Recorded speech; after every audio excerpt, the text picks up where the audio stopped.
Nah, pinjaman online pun yang akhirnya berujung masalah besar, intimidasi, ancaman, teror gitu ya, kekerasan, pelecehan gitu. Apalagi data-data pribadi yang kemudian disebarkan, yang itu kan mengancam keamanan, keselamatan orang gitu ya gitu. Memang ini tidak ada agunan tadi, tidak serumit ketika kita mengajukan kredit kepada perbankan gitu ya, Mbak. Tapi tadi agunannya ternyata memang data pribadi kita seperti itu. Yang mana itu tertaut dalam gawai atau ponsel si konsumen pinjaman online tersebut. Mereka pikir pinjaman online ini adalah jalan keluar, tapi dalam realitanya itu bukan jalan keluar, tapi adalah menambah beban dan masalah besar. Mungkin tadi yang sudah disampaikan Mbak Nining ya, penyebaran data pribadi, foto disebar, kemudian tadi kekerasan verbal, bahkan sampai pada pelecehan seksual ya. Dan ini dampak lanjutan daripada tadi penggunaan pihak ketiga, dalam hal ini yang kita kenal adalah debt collector, yang selalu digunakan oleh para aplikasi pinjaman online seperti itu. Dalam hampir 1 bulan saja 1.300 lebih LBH mendapatkan pengaduan gitu ya. Bagaimana kalau kita bicara di berbagai macam daerah secara nasional. Nah, saya meyakini kaum buruh banyak terjebak dalam hal ini. Apalagi masyarakat perempuan yang sebagai pekerja rumah tangga atau mereka ya hanya mengandalkan pendapatan satu orang dalam keluarga. Saya meyakini dengan kebutuhan yang mahal, pendapatan yang rendah, mau tidak mau pilihan mereka pinjaman online. Dari pinjaman online itu yang akhirnya juga menambah masalah.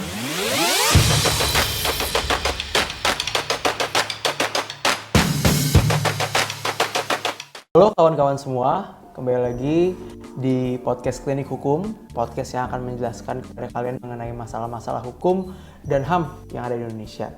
Jadi kawan-kawan, ini adalah rangkaian ketiga, acara ketiga dari rangkaian podcast hukum, Klinik Hukum ya.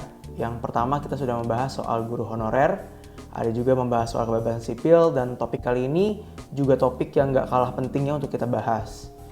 Jadi kawan-kawan, perkembangan teknologi itu kan memungkinkan banyak hal berubah dalam hidup kita.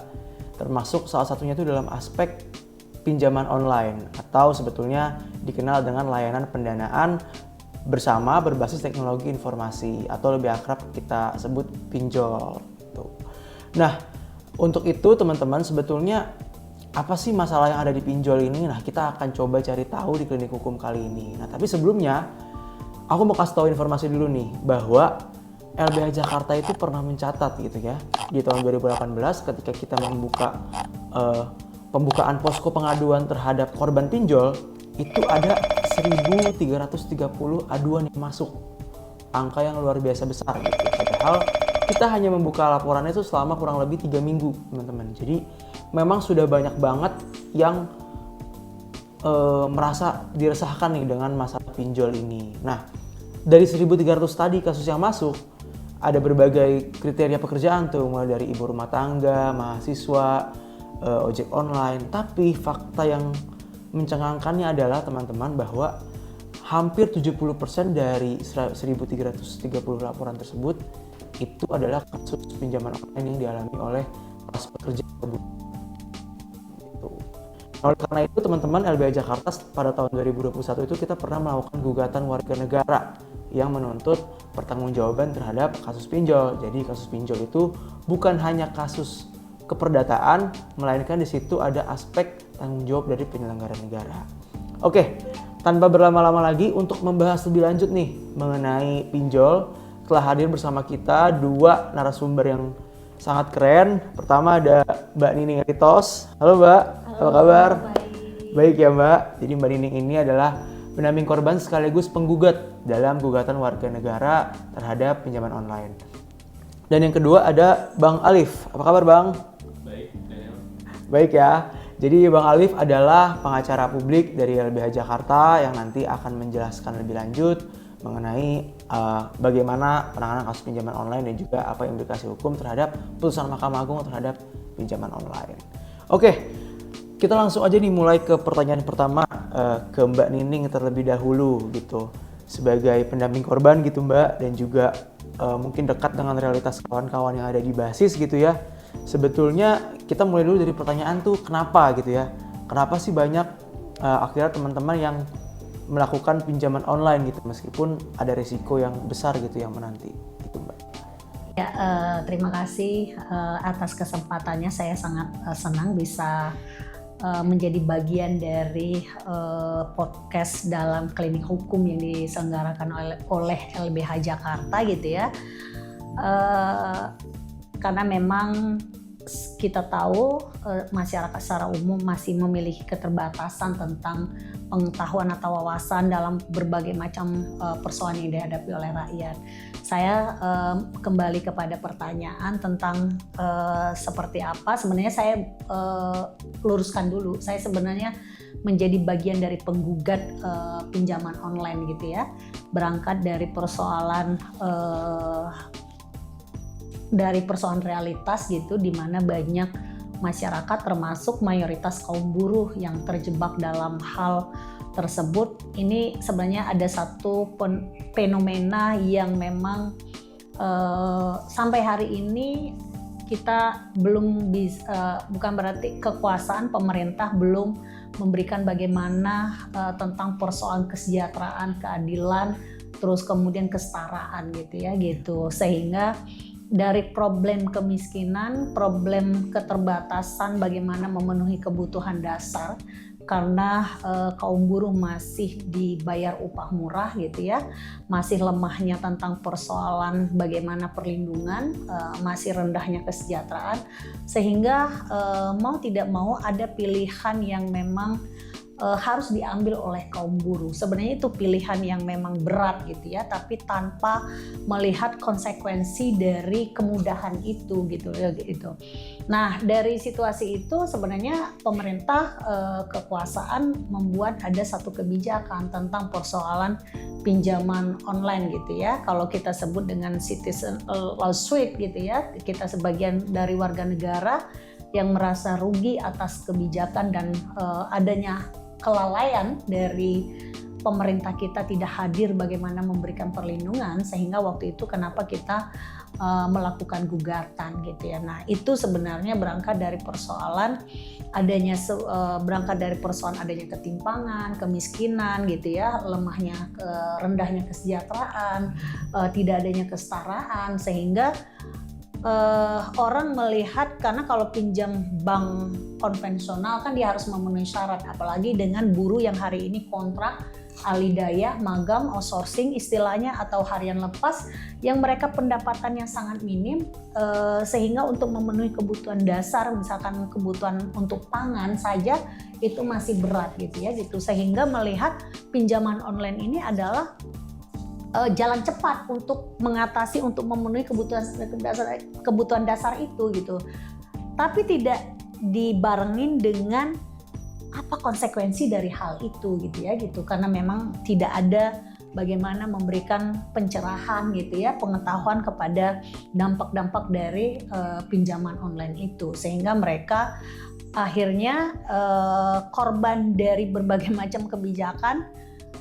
Pinjaman online dipikir jalan keluar, ternyata bukan jalan keluar, tapi adalah menambah beban masalah gitu ya gitu. Itu apalagi kita tahu pada saat itu saya menjadi bagian dari sering terlibat diskusi dengan para korban, para buruh gitu, atau bahkan masyarakat di lingkungan tempat. Ya memang itu adalah pilihan yang memang sebenarnya terpaksa mereka lakukan gitu ya, karena keterpaksaan kebutuhan, sehingga apa yang kemudian untuk memenuhi itu, sehingga mereka melakukan pinjaman online. Nah, pinjaman online pun yang akhirnya berujung masalah besar, intimidasi, ancaman, teror gitu ya, kekerasan, pelecehan gitu.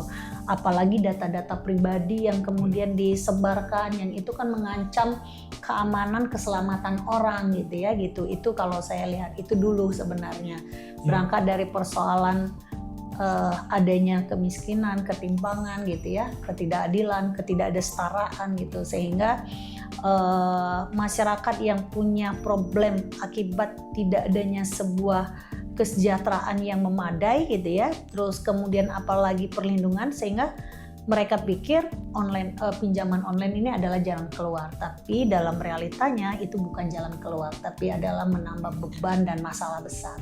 Ya. Betul. Terima kasih Mbak Nining pencerahannya gitu ya. Jadi memang ini fenomena yang didasari dari suatu peristiwa yang lain gitu, adanya kemiskinan, kesenjangan gitu ya, ada upah buruh yang murah dan lain sebagainya gitu. Jadi sampai orang akhirnya memberanikan diri untuk melakukan pinjaman online meskipun risikonya sangat amat besar gitu. Jadi gitu sih. Nah, kita sekarang beralih nih ke Bang Alif. Kita mau bahas soal aspek hukumnya gitu. Yang sering diterima oleh LBH Jakarta gitu dan berdasarkan pengalaman kerja LBH gitu. Biasanya tuh dalam kasus pinjaman online sebetulnya tuh ada nggak sih pengaturan yang mengatur soal pinjaman online gitu, dan biasanya tuh juga ada hak-hak apa sih yang terlanggar gitu dalam kegiatan pinjaman online ini? Baik, terima kasih Daniel. Mungkin tadi saya juga mengamini ya apa yang sudah disampaikan oleh Mbak Nini gitu, bahwa masyarakat gitu kan, kenapa mereka pada akhirnya terjebak oleh jebakan pinjaman online. Memang tadi kondisi faktual di tengah-tengah masyarakat gitu dapat dikatakan tadi jauh dari standar hidup layak seperti itu, sehingga publik tidak punya opsi, tidak punya pilihan. Mereka melihat bahwa praktik penyelenggaraan pinjaman online itu sebagai sebuah pinjaman taktis gitu, padahal tadi memang ini tidak ada agunan, tadi tidak serumit ketika kita mengajukan kredit kepada perbankan gitu ya Mbak, tapi tadi agunannya ternyata memang data pribadi kita seperti itu, yang mana itu tertaut dalam gawai atau ponsel si konsumen pinjaman online tersebut.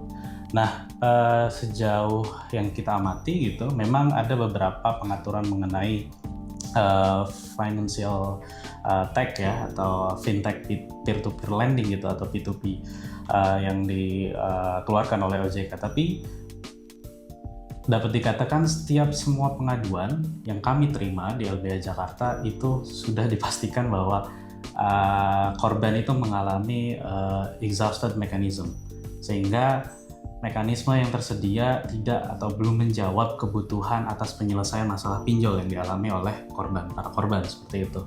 Mereka hanya dibekali bahwa terdapat mekanisme restrukturisasi, tapi tadi luput untuk melakukan pengawasan yang secara efektif terhadap penyelenggara pinjaman online atau aplikasi penyelenggara pinjaman online seperti itu.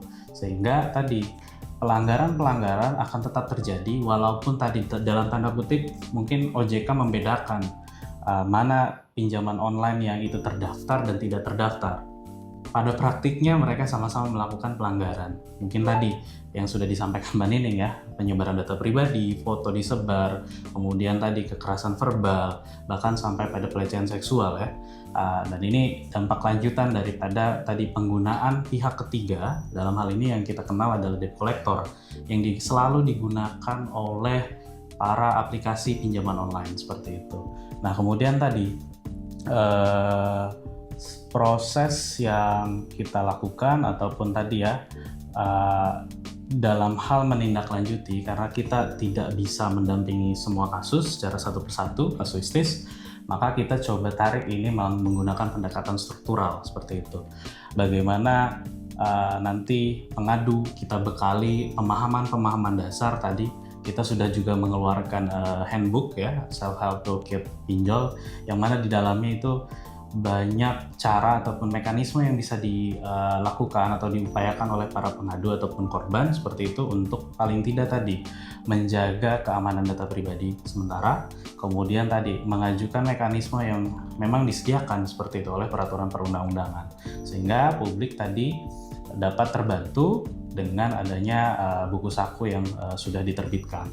Kemudian penanganannya juga kita tadi sudah ini dikanalkan menjadi citizen lawsuit seperti itu, di mana Mbak Nini juga menjadi salah satu prinsipal atau penggugat seperti itu, yang selama kurang lebih ya beberapa tahun Mbak kita menunggu keadilan datang gitu, barulah di tingkat Mahkamah Agung atau kasasi seperti itu majelis hakim mengamini bahwa dampak yang begitu sangat masif dirasakan oleh publik Indonesia gitu terhadap penyelenggaraan pinjaman online itu dibenarkan oleh mereka.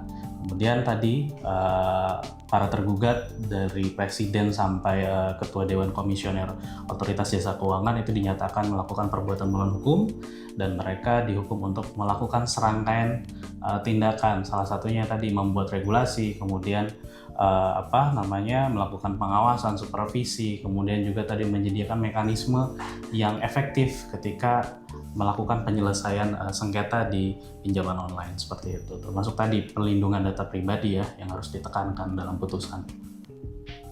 Itu Dani. Oke. Ya, betul banget ya Bang ya. Kita ngelihat gitu dalam putusan Mahkamah Agung gitu ya, bahkan di putusan nomor 1206K gitu ya, Perdata 2024, itu bahkan majelis hakim tuh sampai menuliskan gitu ya, bahwa keberadaan pinjaman online ini seakan-akan memberikan pertolongan gitu, tetapi sebenarnya mengeksploitasi untuk bekerja dan menghasilkan hasil kerjanya itu diserahkan kepada pemberi pinjaman gitu. Jadi memang ini sudah menjadi kaidah hukum gitu kan dengan adanya putusan Mahkamah Agung ini. Nah mungkin aku mau balik lagi nih ke Mbak Nining untuk ngelihat bagaimana sebetulnya dampak gitu ya, mungkin dampak yang nyata gitu ya, yang pernah Mbak Nining temui juga dengan mendampingi teman-teman gitu ya, juga sebagai penggugat mengenai pinjaman online gitu, terutama misalkan mengenai bunganya yang sangat tinggi, jadi ketergantungan gitu, dan juga jadi banyak kerugiannya lah gitu. Mungkin boleh disampaikan Mbak. Ya, kalau kita lihat dari kondisi objektif yang kemudian para pinjaman online gitu ya, dari kaum buruh, selain bunga yang besar gitu ya tadi saya sebenarnya sudah dari awal bagaimana karena ketidakberdayaan tadi tentang persoalan ketimpangan yang dihadapi oleh kaum buruh, sehingga dengan begitu pendapatan yang murah sudah memberikan dedikasi untuk bagaimana kehidupan, tapi untuk memenuhi kebutuhan dasarnya masih sangat menjadi problematika yang mendasar gitu ya gitu. Nah dari problem itulah yang akhirnya tidak ada pilihan lain, kaum buruh mau tidak mau terjebak dalam hal tersebut gitu. Nah kalau saya lihat dari pengalaman kawan-kawan buruh gitu ya karena memang mereka misalkan gini, rata-rata yang minjam bukan persoalan mereka komisaris atau misalkan istilah gaya hidup ya, tapi karena memang mereka ingin memenuhi kebutuhan dasarnya gitu, tentang persoalan kebutuhan pangan, untuk biaya pendidikan anaknya, terus kemudian belum lagi untuk kebutuhan sosial dalam arti ketika ada kematian dan yang lain. Mau tidak mau yang akhirnya mereka pikir dengan adanya iklan-iklan kemudahan dalam pinjaman, mereka sebenarnya ketidaktahuan bagaimana risiko dari mereka pinjam. Walaupun sebenarnya harus ada peran dari negara ketika membuat satu regulasi kebijakan, itu juga harusnya ada persoalan pengawasan gitu ya gitu, pencegahan, pengawasan, dan kemudian penegakan hukumnya. Nah tapi ini kan menjadi lemah gitu ya gitu. Kenapa akhirnya saya menjadi bagian dari warga negara dari 19 orang melakukan gugatan, karena memang kondisi objektifnya justru banyak orang yang akhirnya meninggal bunuh diri karena persoalan terjebak hutang online gitu ya. Belum lagi harus menanggung beban pekerjaan mereka di tempat kerja, belum lagi tentang persoalan bagaimana ancaman terhadap mereka. Kekerasan itu kan tidak hanya fisik gitu, kekerasan non fisik pun banyak dialami. Bahkan kalau perempuan, setahu saya ada buruh yang kemudian datang ke saya. Mereka bercerita itu ya, saya terjebak dalam hutangan pinjaman online, tapi saya memang benar-benar tidak bisa mencicil karena gaji mereka itu habis untuk hutang, mereka membayar hutang misalkan cicilan rumah gitu ya. Belum lagi kalau cicilan masalah pangan, mereka sudah berhutang, mau tidak mau istilahnya terus menggali untuk menutup itu kan gitu. Nah data-data pribadi yang kemudian disebarkan sampai kayak open BO kayak gitu ya gitu, itu kan tidak patut ya gitu. Nah itu dialami oleh para korban. Bahkan di Kerawang itu karena dia seorang pekerja dan kemudian harus menghidupi orang tuanya dari pekerjaan dan pendapatannya tidak bisa memenuhi kebutuhan dasarnya, sehingga berhutang dan akhirnya meninggal bunuh diri gitu ya gitu. Itu banyak gitu. Bahkan sampai dan ini tidak hanya fenomena di Bekasi, di Kerawang, bahkan saya meyakini mungkin banyak di daerah-daerah. Dalam hampir 1 bulan saja 1.300 lebih LBH mendapatkan pengaduan gitu ya. Bagaimana kalau kita bicara di berbagai macam daerah secara nasional. Nah saya meyakini kaum buruh banyak terjebak dalam hal ini. Apalagi masyarakat perempuan yang sebagai pekerja rumah tangga, atau mereka ya hanya mengandalkan pendapatan satu orang dalam keluarga, saya meyakini dengan kebutuhan yang mahal, pendapatan yang rendah, mau tidak mau pilihan mereka pinjaman online. Dari pinjaman online itu yang akhirnya juga menambah masalah. Selain bahkan sampai terjadi perceraian gitu ya akibat pinjaman online, bahkan sampai meninggal bunuh diri, bahkan ada yang kemudian harus keluar dari pekerjaan karena malu data-data pribadi mereka disebarkan. Itu banyak contoh-contoh terjadi dihadapi oleh para pekerja bahkan masyarakat gitu ya. Iya. Betul nih Mbak Nining. LBH juga mencatat gitu ya di aduannya itu bahwa sekitar 65% dari korban itu adalah perempuan gitu. Jadi memang ada posisi kerentanan yang lebih di situ. Juga tadi misalkan soal sebaran gitu ya. LBH juga mencatat ada 25 provinsi lain sebetulnya aduan itu masuk. Jadi ada pengadu yang selain dari Jabodetabek gitu, ada di luar Jabodetabek juga, termasuk 25 provinsi lainnya gitu. Nah, tadi Mbak Nining nih sebelum aku masuk ke Bang Alif lagi, ada memberikan soal peran negara gitu ya. Nah, sebetulnya dalam kasus ini nih, apakah sebagai penggugat gitu ya, itu kan artinya Mbak Nining sekarang meminta pertanggungjawaban dari negara gitu kan. Nah, itu di aspek itu kira-kira ketidakhadiran negara itu seberapa berpengaruh atau seberapa parah gitu Mbak terhadap? Iya, kalau kita bicara hidup dalam sebuah tatanan negara, tentu pasti ada masyarakat dengan pelaksana dari negara kan, yaitu kekuasaan hari ini. Nah, berhadapan dengan persoalan yang kemudian ketidakberdayaan negara menciptakan lapangan pekerjaan, kesejahteraan gitu ya, kesetaraan, keadilan, yang akhirnya membuat negara, pemerintah membuat satu kebijakan tentang kemudahan dalam pinjaman.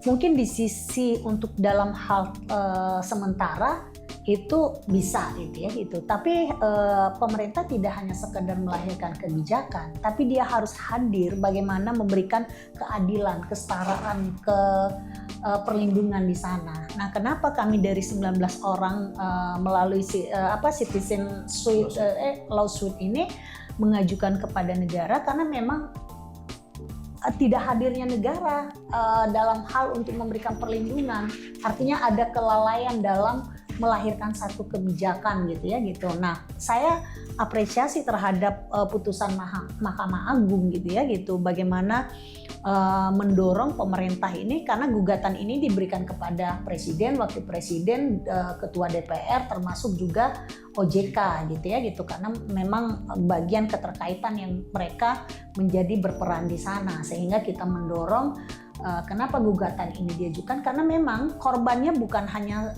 1-2 orang gitu. Ini sudah banyak berjatuhan kaum buruh, perempuan, masyarakat sipil yang akhirnya hanya melihat kemudahan, tapi konsekuensi dari hal itu masyarakat juga awam gitu ya. Belum lagi pemerintah hanya mengeluarkan sekedar kebijakan, ini loh solusi karena ketidakmampuan memberikan kesejahteraan, perlindungan, kami bikin kemudahan kepada masyarakat. Kan bukan itu sebenarnya. Seharusnya kalau kita mau bicara solusinya ini adalah negara harus hadir membuat satu regulasi tentang persoalan keadilan, kesetaraan, kesejahteraan gitu ya, sehingga agar masyarakat tidak lagi terjebak dalam sebuah hutang gitu ya. Kenapa masyarakat mau berhutang? Karena memang ada masalah besarnya adalah ketidakmampuan bagaimana memenuhi kebutuhan dasarnya.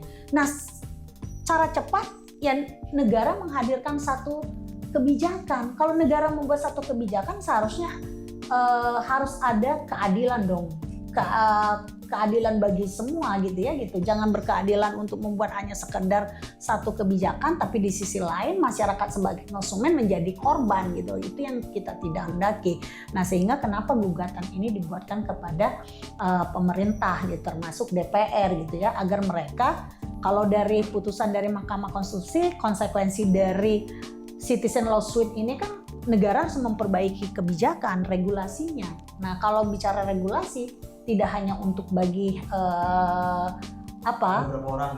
untuk segelintir orang, tapi juga dia harus mengakomodir semua kepentingan gitu, termasuk konsumen, di mana konsumen tidak boleh menjadi korban di sana. Dia harus punya kesetaraan, dia punya perlindungan gitu loh. Itu yang sebenarnya kita kenapa gugatan ini dibuat gitu loh. Sehingga kita juga tidak ingin masyarakat justru sudah korban ketidakmampuan negara menyediakan pekerjaan, kesejahteraan, keadilan, kesetaraan, tapi dibuatkan satu kebijakan yang akhirnya menambah masalah bagi masyarakat, yang akhirnya tidak ada jalan keluar lain gitu ya gitu. Kebuntuan, kematian, kekerasan, bahkan mungkin terjadi berbagai macam tragedi akan terjadi. Nah, kita kan kalau bicara kemanusiaan, kita tidak boleh membiarkan, satu orang pun tidak boleh kita biarkan dalam hidup ketidakadilan, apalagi ini berkaitan dengan jutaan manusia kan gitu. Betul banget ya. Jadi untuk informasi juga nih untuk teman-teman ya, bahwa Mbak Nining bersama beberapa 18 orang lainnya gitu ya, menggugat presiden, wakil presiden, ketua DPR, Kemenkominfo, juga ketua OJK gitu ya.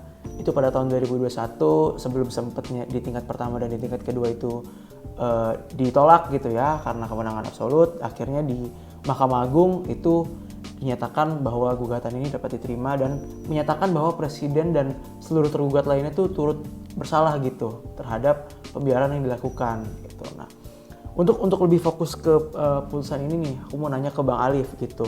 Sebenarnya apa sih akhirnya implikasi dari putusan Mahkamah Agung ini gitu terhadap tindakan yang harus dilakukan oleh pemerintah? Jelas ya menurut saya, di amar putusan di situ sudah mengamanatkan gitu bahwa para tergugat 1 sampai tergugat 3 khususnya gitu melakukan serangkaian kewajiban berdasarkan kekuasaannya gitu untuk melakukan atau membuat regulasi yang tadi menjamin pemenuhan prinsip-prinsip pelindungan data pribadi, kemudian tadi menyediakan mekanisme penyelesaian sengketa yang komprehensif gitu, sehingga tadi tidak selalu publik gitu ketika bersengketa dengan pinjaman online itu selalu mengalami kebuntuan. Pada akhirnya mereka selalu dirujuk ke lembaga alternatif penyelesaian sengketa OJK gitu, SJK gitu. Tapi tadi jauh atau relatif berjenjang proses yang harus ditempuh oleh korban. Sedangkan mungkin tadi kondisi psikologi sudah membuat publik juga merasa lelah gitu ya.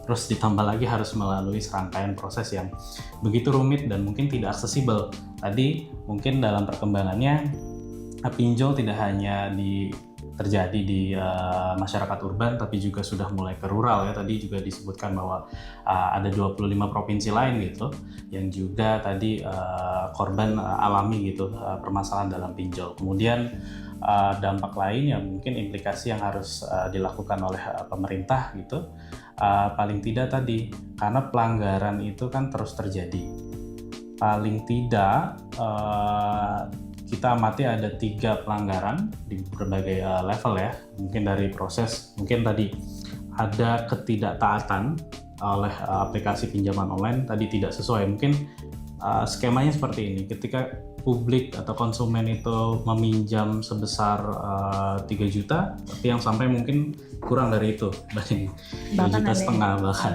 entah biaya administrasi dan segala macam. Kemudian setelah berjalan, dia tidak sesuai dengan bunga moratorium yang sudah ditetapkan oleh pemerintah atau BI seperti itu. Sehingga tadi perlu ada pengawasan juga gitu, yang selain tadi membuat regulasi, ada pengawasan atau supervisi yang harus dijalankan. Kemudian ada hal lain yang perlu dilakukan. Mungkin tadi tergugat 4 dalam hal ini Menkominfo juga dimandatkan dalam putusan untuk melakukan penegakan hukum ketika terjadi tindak pidana. Tadi mungkin kita sudah punya UU TPKS, ada mungkin Undang-Undang Pelindungan Data Pribadi. Nah, aplikasi mana yang sudah melakukan serangkaian tindak pidana tersebut dalam proses atau mereka melakukan praktik pinjaman online seperti itu. Nah, itu harus dilakukan penegakan hukum seperti itu, sehingga tadi ada daya efektif ya dari pemerintah selaku pemegang kekuasaan gitu untuk melakukan tadi penegakan hukum, sehingga tidak terjadi potensi keberulangan gitu yang selalu dihadapi oleh masyarakat, khususnya tadi yang memiliki kerentanan dalam hal aspek ekonomi seperti itu, atau tadi memang karena dibiarkan publik itu tadi tidak memenuhi kehidupan layak seperti itu. Ya, itu teman-teman soal itu ya, soal bagaimana putusan Mahkamah Agung ini harus dijalankan gitu. Jadi kita sudah mendengar tadi sangat banyak insight dari Bang Nining juga Bang Alif gitu ya.